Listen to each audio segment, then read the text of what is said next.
Back to the deadlock. Is there truly light at the end of the tunnel?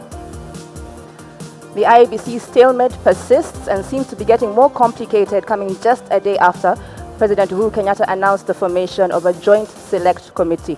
Now tonight we will also be picking up the pieces of that budget announcement yesterday, the real winners, the losers. I'm Sharon Omanyi. Welcome to the program. Good evening, everyone. Welcome to your home of absolute free speech. This is News Sources. I am Julie Masiga.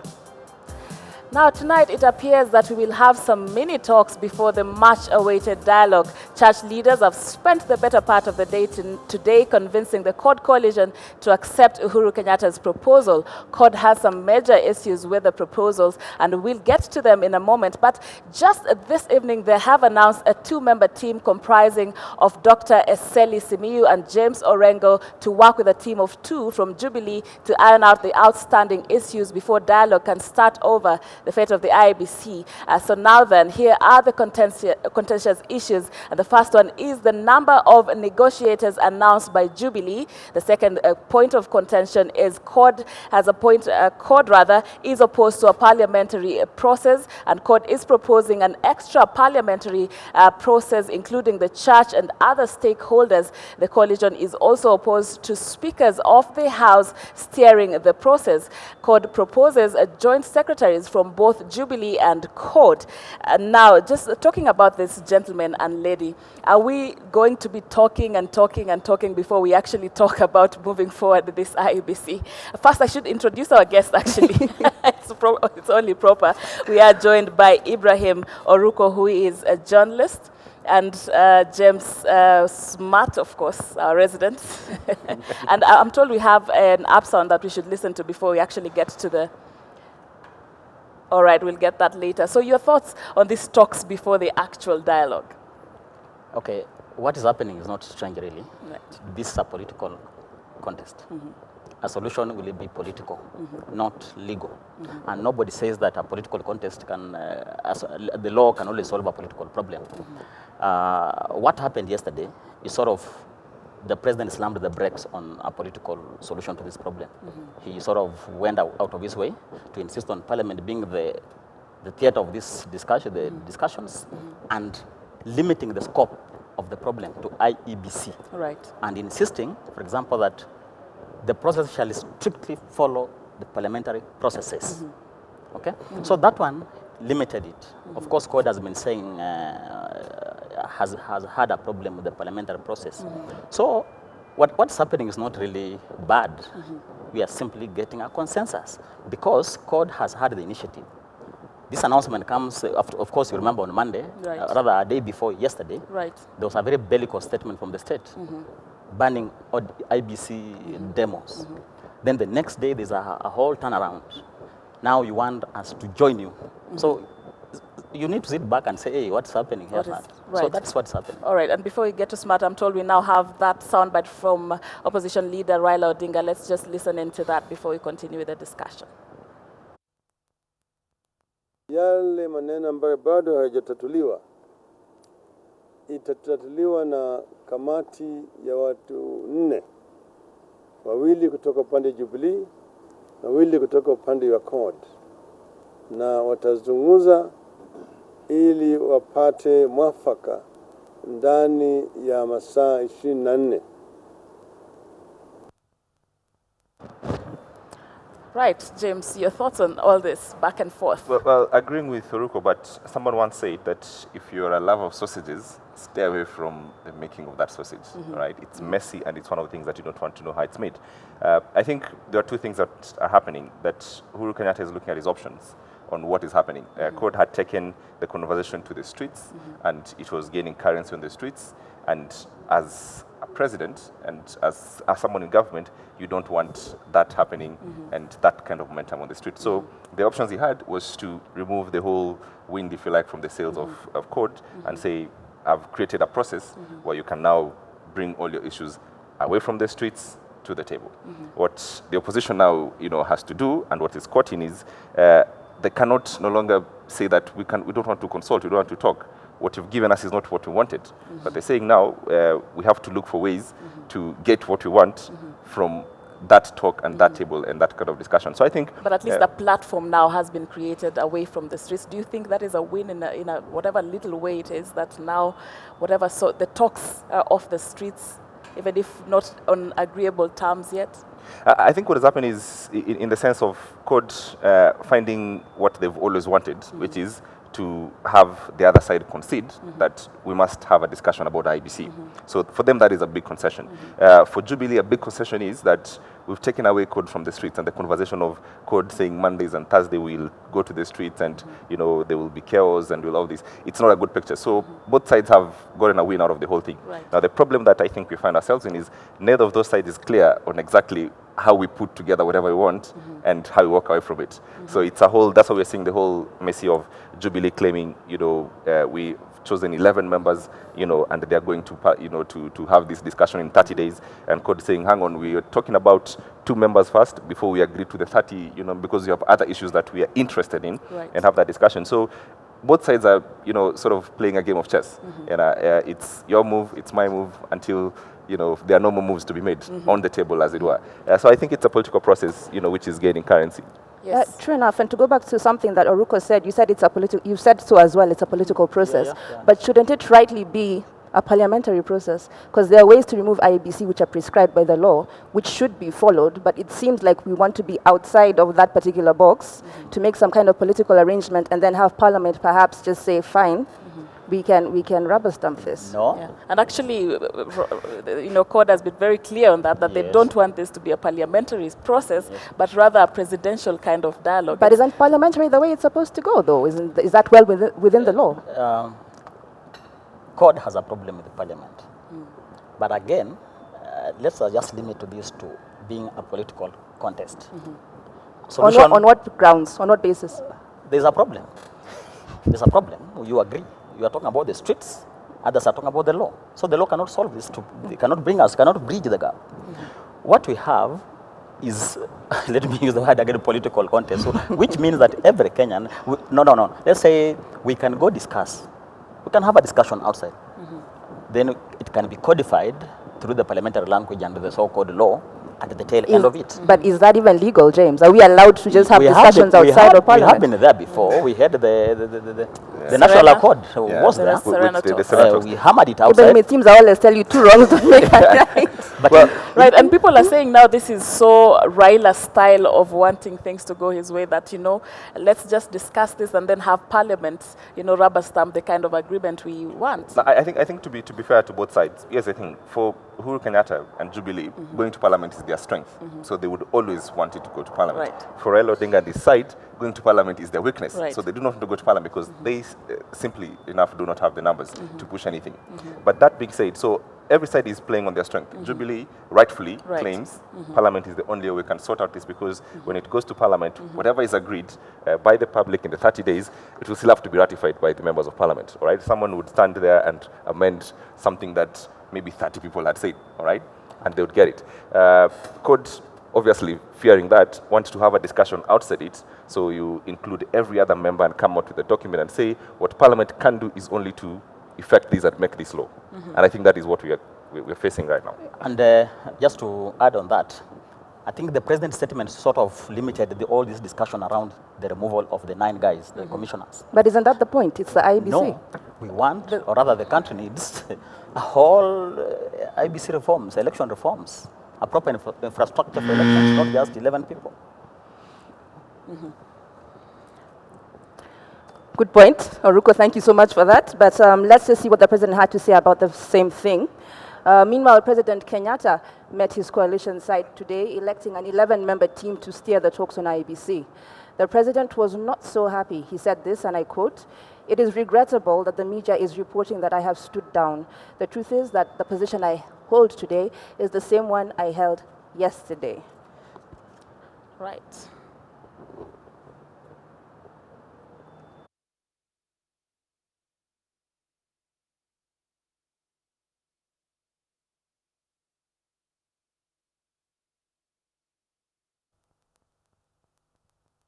The term of the Joint Select Committee will be 30 days and is expected to report back its recommendation to Parliament after the expiry of 30 days. We can only do this through legally constituted means, and that it is Parliament that must take the lead and the initiative in this particular process. It's clearly saying that this has to be a parliamentary process well within the law, which I think rightfully so, that's the way it should be. I think So- at the end of the day, whatever is agreed in whatever format has to go through Parliament, or it's the supreme law and organ that we have in this country. So it will have to go through Parliament, whatever we agree, ratified members of Parliament, and so that it can be part of the laws of this country. That is without question. The question that is before us is a political question, which is who has the powers ultimately of deciding what goes to Parliament, in what form, in what character, and what colors. That is a problem that we have. And going to Parliament ultimately is not the question.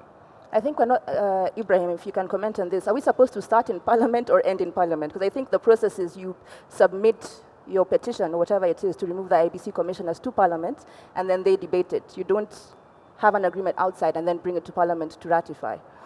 That's the ideal situation, where the law operates in an ideal situation. What we have is a chaotic situation. We sort of have some disagreement. So people must discuss outside, or rather what code is pushing is for an all Kenyan sort of discussion. Religious leaders, civil society groups, maybe members of Parliament, and even the government, the executive.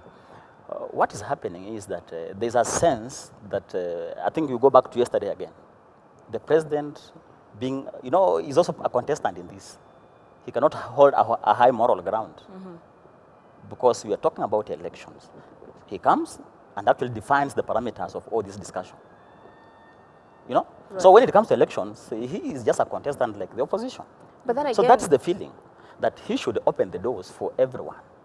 Then again, like we said yesterday, we put too much responsibility on either the president or Raila as head of the opposition and stuff. When we have guidelines, we have laws, Sharon. What happens to the rule of law when everything becomes political and then we're all fighting in the mud like pigs? Right, and that's a discussion that has really been, part of all this conversation, that at which point do we agree that, okay, fine, we expect the rule of law and the spirit of the law to be, followed in all circumstances, but in a place where really so much is hanging on just having dialogue outside of that constitution, outside of that law, like at this place, is there that particular, exceptions, some scenarios that would call for alternative ways of resolving situations. And that's what really many people are looking at here, even religious leaders and civil societies calling for that kind of, dialogue on a different platform. And in this sense, Ibrahim, do you think that the Jubilee, the government, really needs to, perhaps they have that leadership role, they have the benefit of numbers even, just to cede some ground and, go the extra parliamentary way? I think so. They are the government. Responsibility lies with them. Right. They have the instruments of power. Therefore, they should have done that. But they are doing this thing begrudgingly. I think yesterday's announcement came as a total shock to so many. Just after Kaiseria and Boydet had issued very stern orders about demos around this thing. But as you say, the same constitution also encourages alternative dispute resolution mechanisms. Right. So one of them is the political process. What is wrong with the Kenyans? This country, as they will tell you every day, nobody is bigger, right? It means that you also matter. Is it true? It means we also matter. So if everybody you matter, right. And there's another cliche around that after all, Kenya is bigger than all of us. So if that's the truth, and we are in a stalemate of this kind, the law does not really matter. It's the Kenyans. After all, the only thing that is above the constitution is the people of Kenya. Am I right? The sovereign is the people. So if the people sit down, but of course the argument will be narrowed down to Raila and Uhuru to defeat the whole purpose of Kenyans congregating and discussing these issues. All right, Ibrahim, hold that thought. We shall continue with that. And the Jubilee Coalition has selected an 11-member team to form their part of the joint selection panel to steer the discussions. However, most notable is the selection of Gatundu South Member of Parliament, Moses Kuria. Last week, the Deputy President had this to say. I had an engagement with some friends from Parliament, and they were telling me, you see, now that the other side have appointed Mudama, and Mishimboko. I think we should appoint Moses Kuria and Babayao. Right, so smart. The Deputy President there just, from that remark there, saying that having people like Moses Kuria would be almost a joke. Yet here we are. Here we are. He's part of the 11 strong member team Yes. from the select committee, and don't take anything away from him. He's a man who's been a leader in his own right in this country. And I think his brush with politics, and unfortunately his comments when he got into politics, when he got into podium, have reflected anything but. But having said that, I think the Deputy President really took the wind out of the sail of the whole thing, because if to say a member like him and Babayao, Ferdinand Wachitu would be, if they're chosen, it's how not to talk, it becomes a joke, then you wonder exactly the sincerity of that side to the talks. Right. But he's speaking in reference to be fair, to him as well, on having, Mudama and Mishimboko, on the other side. Like hardliners. Exactly, who the other side either don't think they're serious enough, or who don't want to sit and find a solution with. So essentially that's where we find ourselves with both sides. The problem is that both sides have been playing games with everyone. I think the whole country finds itself wants a solution, but the political reality and the political, I think, wisdom is not to give the people what they want, is to buckle up and play with everyone else. Right. And Julie, do you think that remark just sets this whole process and the team that is representing Jubilee, the Jubilee side, off to a unbelievable kind of an end? I think it almost makes a mockery of the entire process, because if he's making fun of the leaders who are supposed to sit in that committee, then what does he expect the outcome to be? Right. On the other hand, these are our leaders. As we are always told, we voted them in, we selected them, so perhaps we are getting what we deserved if these are the kind of people who are making decisions for our future. Ibrahim, what do you think? Yeah, I agree with both of you, but I also don't know, was the Deputy President mocking these two people because of their incapacity? Or I didn't understand that. Are they hardliners or because they're incapacitated in some kind? But he was putting them, comparing, Court's selection of Mudama and Mishimboko to mean that, we've seen how they talk in public. They're incompetent. In the sense that they have hardliners, they would, defend their teams, in all fairness, their Sean, I think you were just making fun of them outright. Anyway, my problem is not so much about Moses Kuria. He's part of their team. And if a coach decides to choose his players, so be it, he's there. But I was also shocked that a negotiating team could be as high as 11, as if this is a market. This is not a market. When you create 11 people, you are just creating grounds for a stalemate, grandstanding, and all. And of course, when you throw in the names you are talking about, you have a whole problem that we are not going anywhere, we are not serious, we don't want to do anything. So 11 members for me was wrong. Yeah, too many. It was wrong. I don't know. I'll have to disagree with Uruko on that point. I don't think that there is a formula and there's a set number to have negotiations. I think you can have 1,000 team negotiating on a table. And yes, and the UN goes through loads of charters, and hundreds of discussions with everyone to negotiate. No, I'm serious on any issue. Diplomatic process. The diplomatic we should process. not Security Council. We don't know how diplomatic. Security Council has 15 members. We're talking about the UNG, which is more than 11. And it's more than 11. So it is true. And before that, you have a 30-member team that sits to agree on the agenda. And before that, you have the entire countries of the world putting their things. So I don't think there's an exact format, an exact number for you to have negotiations. CORD can decide tomorrow to choose 30-member team and put them out there. And Jubilee would be forced to contend with Well, I think they are asking of a maximum of 7 from each of the coalitions. But that's not a picnic, really. 11 members agreeing on such a serious matters. By the time 11 people discuss on this side, the other 11, you have a problem. A lean team will be more effective and help us get an agreement faster. It will be more of a dialogue. Dialogue than 11 members. Let's hope. Before we move on, we have a Twitter question for you today. The Twitter poll is actually, can a meeting between Uhuru Kenyatta and Raila Odinga solve the IEBC question? I say again, can a meeting between Uhuru Kenyatta and Raila Odinga solve this IEBC question? But moving on, with just a few days left before the Chief Justice retires, today Kituo cha Sheria has withdrawn from the Rawal case. Consequently, Dr. Haminwa will no longer play a role in the case. Let's listen in. You have to condemn these cartels that I'm talking about. My Lord, we cannot have our judges being, as it were, arm twisted behind the scenes, being blackmailed behind the scenes, under the guise that certain people stand for the rule of law. Allegations, they can come to me in writing so that I know how to process them. Indeed, I do belong to a cartel. The cartel I belong to is the cartel that believes in the rule of law, in constitutionalism, in the independence of the judiciary, and a government limited by the Constitution. If you have a specific allegations, if you've been threatened, you should say, give us the particulars, so that we can censure anybody, so that we can protect you. And may I say with respect to Justice Ibrahim, you live in this country. You're not a foreigner. You have gone through what we have gone through. You know what happened in this country. And the matter touches on the rule of law. It was hot.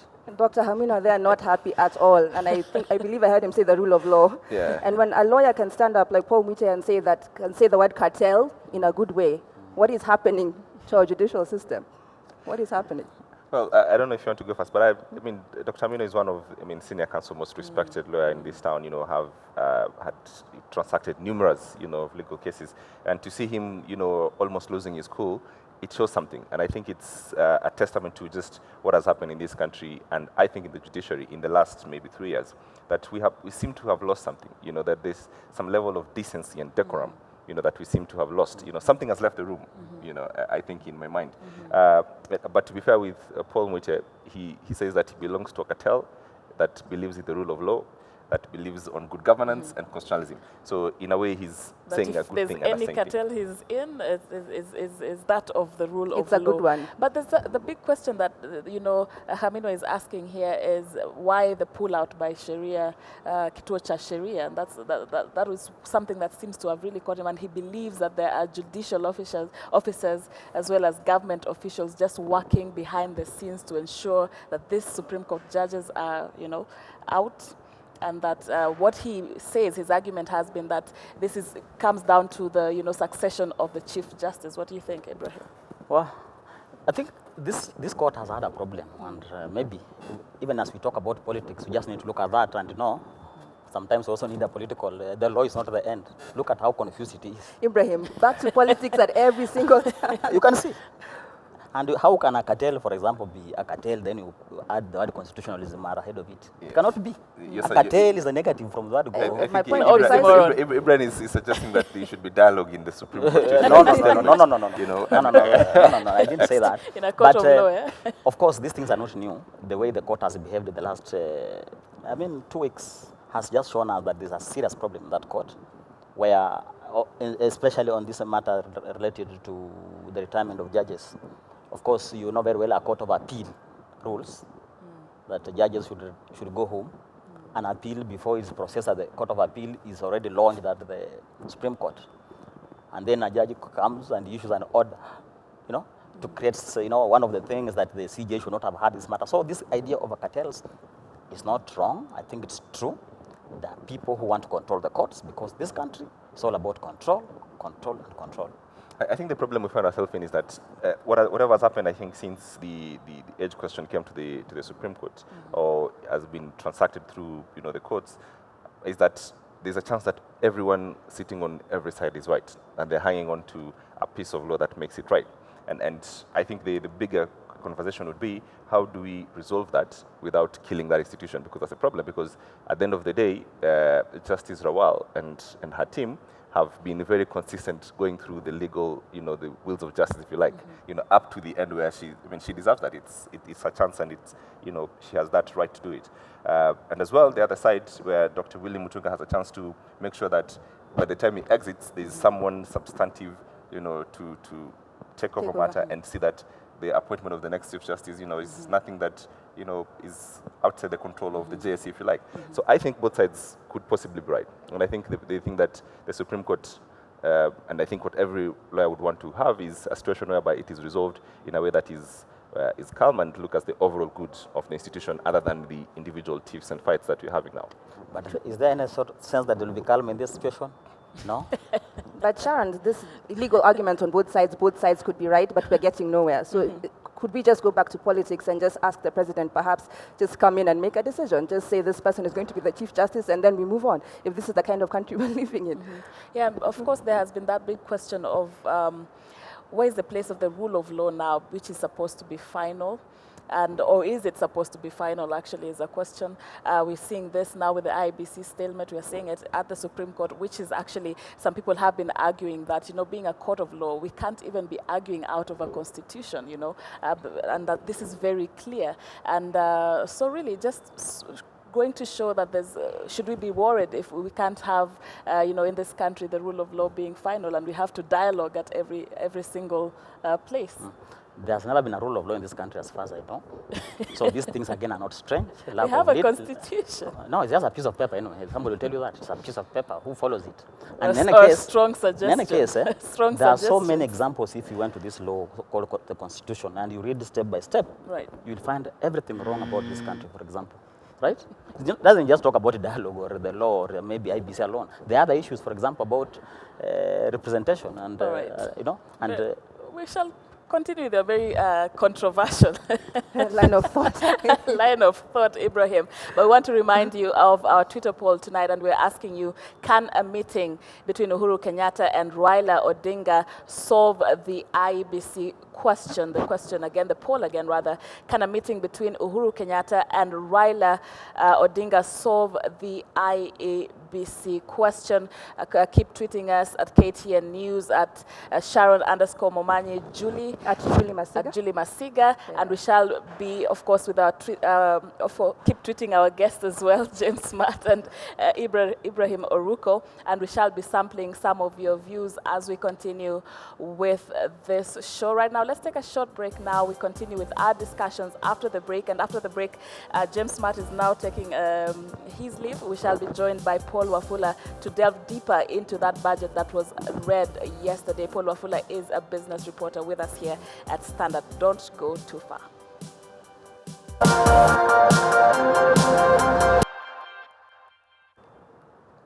Welcome back, and thank you for staying with News Sources, the show that puts everyday's events into perspective. And just to remind you of that Twitter poll that we have tonight, can a meeting between Uhuru Kenyatta and Raila Odinga solve the IEBC question? Keep your comments and sentiments coming in through our Twitter handle at KTN News, at Sharon_Momanyi, and at Julie Masiga, and we shall sample some of your views. Now, the dust is settling after Henry Rotich read his budget yesterday. Of course, the Treasury Cabinet Secretary, after he read the budget yesterday, and we can authoritatively tell you that, like any other budget, there are winners and losers. These are the losers. That is the introduction of a new excise on kerosene and fuel levy increased from 12 shillings to 18 shillings, and the KRA to tax informal sector using presumptive tax, and 10% on women beauty products.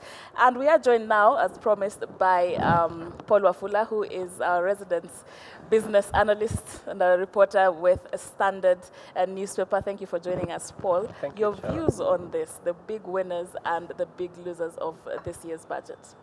I think it's an election budget, if you were to look at it. But having said that, if you try and look really what is happening in this New Year's budget, I wouldn't call it a poor man's budget.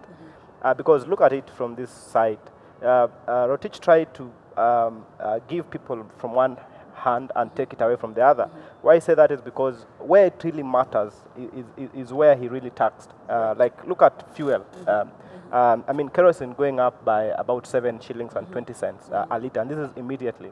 So you find that poor man, a woman out on the street, this is a tax that's going to affect them directly. And then you find 6 shilling on the rest of the fuel that is going to be loaded on them from actually the road maintenance levy. This is what it means is that from the current price of, let's say, 90 shillings, you are going to have 96 shillings as fuel per litre. So this eventually ends up into transport costs, eventually fare prices go up, and eventually the poor man still gets hurt. So on the other side, where you look at things like, let's say, the presumptive tax, this is what Rotich is saying, that we're going to look at the informal sector, because it's very difficult for you to be able to get this into the tax bracket. Maybe a tax assessor or revenue officer will come to you and look and say, we assume that you are making so much money, and therefore will pay this percentage of tax on your income. Right. So you will eventually be brought to the tax bracket. And then the other thing that came out very strongly was, the pain of beauty. It's going to be a little bit more costly to remain to look good. Yeah, I mean, cosmetic products is where Rotich said, okay, for the first time, let us also bring this. These ladies they're getting a lot in terms of interested in looking good. On that point, Wafula, then would you say that this is a middle-class man or woman's budget? Because gas, I believe, has gone down, kerosene has gone up, fuel, yes, has gone up, beer, cigarettes, all the other types of things that middle-class people would tend to enjoy perhaps more have also risen. So is this a budget that kind of like affects the middle class, but not too much, but doesn't really help the poor person? I think what Rotich is saying is that he wants people who spend money to spend more. Because if you look at it technically, I mean, the people who buy gas are really slightly the middle class. Yes. So look at the cars, what he's done is that these are people who are buying the first-time cars. It's going to be a little bit cheaper to do that. The only place he's gone down for the common man, I mean, if you are the lower income bracket, he said that the tax relief is going to come down. Yeah. I mean, to go up by about 10%. What this means is that I know the tax relief is about 1,162 shillings per month.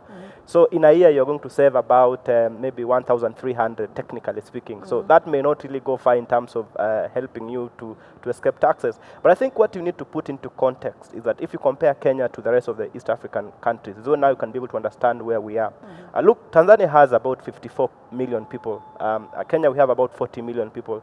And in the 40 million people, Kenya is raising 1.3 trillion. Yeah? And Tanzania's 54 million, Magufuli is raising about 460 billion. What this means is that Tanzania is raising actually a third of what we are raising. So Kenyans are seriously taxed comparatively. And then if you look at it in terms of even the deficit, again, Kenya is really rising very fast to get to the level of Tanzania. So, and Rotich is saying, okay, fine, we can leave the beer where it is right now and spare a bit of the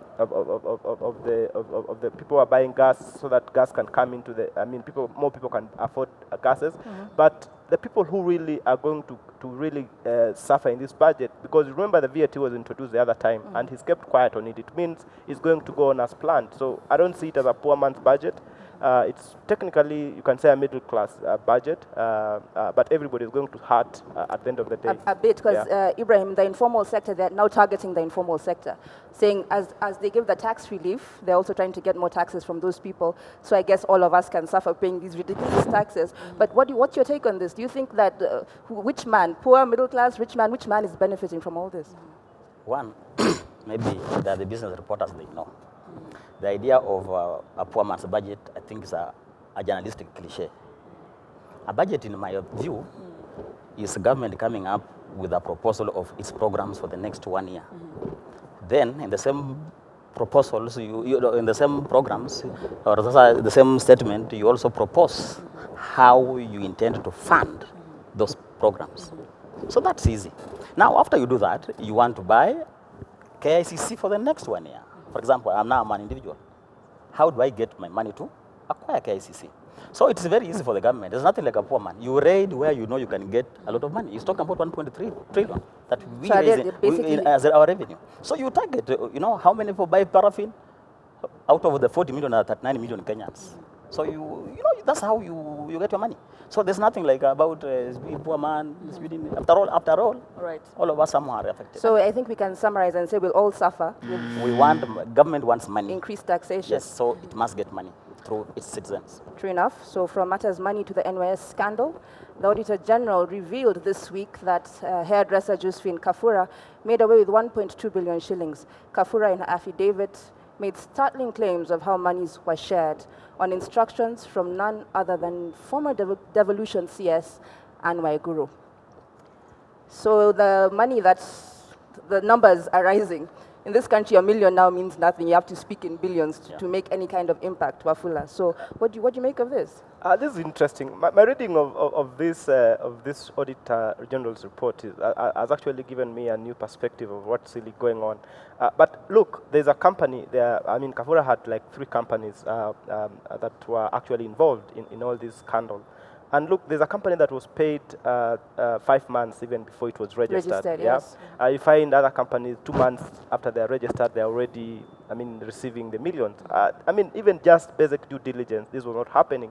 And then you find at a time when there was a change of guard, at what they call the IE holders, or the people who actually do the signing, you find about 400 million. Harake was actually fighting some battle there. You find about 400 million left, in that period. So the Auditor General is just saying that, look, this thing is bigger than we even thought. And remember, I'm still reading and I'm still looking for the name Anne Waiguru in that report. I still can't find it anywhere. So really, what we are looking at is that the Auditor General has found somebody, and they have found the person who was actually at the table in terms of making the deals and signing, but probably is not able to go beyond that and see where is the money going after that. After it leaves a KTDA, a branch of Family Bank, where did the money end up? There's no money trail or paper trail. Yeah, exactly. That's what's happening. But it's really an interesting reading, because we had thought it was 791 million, and then we find that it's gone up to 1.9 billion, and the numbers are rising. Yeah. So Sharon, this woman Kafura, is she innocent? Is she a scapegoat? What do we make of her? From I would not be at a place to judge her innocence or guilt, but that she came out and spoke about this deal, of course, puts her in a place where she was involved. There's definite involvement, whether from a point of so what we can say, or what the kind of chatter that we are having around this is, this was a deal, right? And she was supposed maybe owed something that didn't come through, and then came out to expose the whole deal. And it's the same thing that it's the same thing that we saw also in the Tunoi kind of ongoing case, that we have this kind of scenarios where people are, you're in something and then maybe you're not owed something, then you become the whistleblower. But I think what I really take from this, Julie, is how this case is going to end, because we've had so many scandal after scandal, which we have then, tribunals, we have sittings, but we never really get anyone punished, never get to the bottom of it. And I think this should be the case that is seen to the end, really, because it's a lot of money first, a lot of taxpayers' money involved, and one that should set precedents to, the handling of corruption in the country. Yeah, probably. But the other side of it, the way I see it, is that, there must be more than meets the eye. And that's what even the Auditor General is saying in between his, what he's saying. The question is, how do you get to these people in terms of if it's a clean deal and people have pocketed the money, how do you get to them? And that is where the biggest problem is. And that's why courts will always say that you have not given us evidence. So, okay, we have to move on now. Okay, I wanted to say something. Maybe I'll allow you to say it in a second when you come back. Now, talking about prudent use of public resources, Tanzania's Electoral Commission is reported to have returned close to 600 million Kenya shillings to the Treasury. The Electoral Commission says that thanks to the effective management of the election that saw Dr. Pombe Magufuli rise to the top, they did not have to use the money and therefore saved the taxpayer from unnecessary burden. Right, what do you take of this? Maybe you can give us your quick First of all, view, and then we move to the Tanzanian case. I did not even understand your discussion. You are mulling over something that is very straightforward. I think I was the first journalist maybe to report this matter surrounding NYS, Waiguru, and Kafura, and many others. I think largely this story remains untold. It depends on who is writing and who he has beef with. There are many people we mentioned in those stories. But just as he says, he has said something very strange, that he has not seen Waiguru's name there. Now, how many people will just walk to Standard Media Group, for example, don't work, and then they get the highest salary, for example? Is it possible? No. You need somebody to bring you here and allow you to do certain bad things. So Kafura, in her own affidavit, she has accepted that Waiguru was the source of all these things. We cannot lie away. That's a court document that is an affidavit she filed in court last time. But NYS was a project to loot, and I think much more has been looted. Out of the 27 billion, 25 billion that were given, so most of it was looted. So there's more. There's more to it. Yeah. All right, let's wrap that discussion at that and go to Tanzania, where the Electoral Commission returned 600 million equivalent of Kenya shillings. Is this something that Kenya needs to? Are they setting President African community? Tanzania is that teaching sounds us almost unheard of. It's impossible. I mean, here we are always talking about money not being enough. Money not being enough. We're always having budget deficits. Everybody always saying we need more. And here is an electoral commission telling us that, look, I have spent all that I need, and this is, you gave me more than I needed. This is something that we need to look at and see really what is happening with our spending. Right. And probably that's why Tanzania is even saying, look, we can even reduce taxes on Mwananchi, and that's what they have done in terms of giving Mwananchi a better relief on how much they are taxed. Right, and Julie, this electoral commission is one that was in place before. It's the one that actually saw Dr. Magufuli, sworn in as president. Yes. So this is not part of the Magufuli effect that we've been talking about. Does it speak about the, Tanzania's maybe prudence? I think the Magufuli effect goes. It seems to be working retroactively. Right. It seems to be affecting the ethos and the conscience of the nation, going back and forth. So I've lived in Tanzania, and I know how they like to follow rules, essentially. So, and this is a man who's come in and said that this is the way things are supposed to be done. So I think people are falling into place, whether they were there before him or after him. They are kind of getting with the program and cleaning up the country, because I cannot imagine in this country that amount of money coming back. I know. To the taxpayer. Unheard of, really. Yeah, and maybe it's all about leadership. You inspire people, they will follow you. I think for once, it has become a national they are seeing a serious guy, and I think Tanzania ordinarily, I think what you didn't say, in the East African region, are people who love their country. That's a fact. All right. Yeah. So out of their love, I think they can empathize with their president and do all these kind of things. Well, good for them. I hope they carry on in that spirit. Back here at home, Kiambu Governor William Kabogo now says he fully supports Deputy President William Ruto's presidential bid come 2022, but only after consultations with other leaders from Mount Kenya region. Let's listen in. If you want to know my stand as far as the DP is concerned, I have total support for him. Total support. Na kama vile nilivyosema tukiwa Sagana, our support is there, but we also need to remember that we have to sit and agree. Lazima tujue Mount Kenya iko nafasi kubwa sana, tusikie joto ya serikali. So, Kabogo saying he supports the deputy president 100%, but there's a big but. If everybody else agrees, then it's fine. I think sometimes I'll look at it from, let's say, you find this bad boy on the street, or you find, someone who's drunk, or sometimes this buffoon who always speaks the truth. When that state, like for instance, someone will come up and say, "Oh, I was drunk, that's why I said that." This is exactly what Kabogo is. I mean, he says something that he meant, and he's realized he said it at the wrong time. And being a political statement, he has to come back and withdraw it before it causes him any further damage. But I'm from the school of thought that what he's saying, very many people probably are thinking the same thing.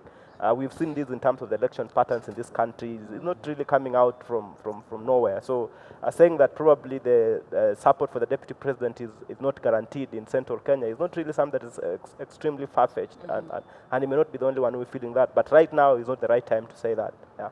All right, and we're told that we have run out of time, but we've had really very great discussions. And gentlemen, I want to thank you for joining us tonight. But before we close, remember, we had asked you on our Twitter poll tonight, can a meeting between Uhuru Kenyatta and Raila Odinga solve the IEBC question?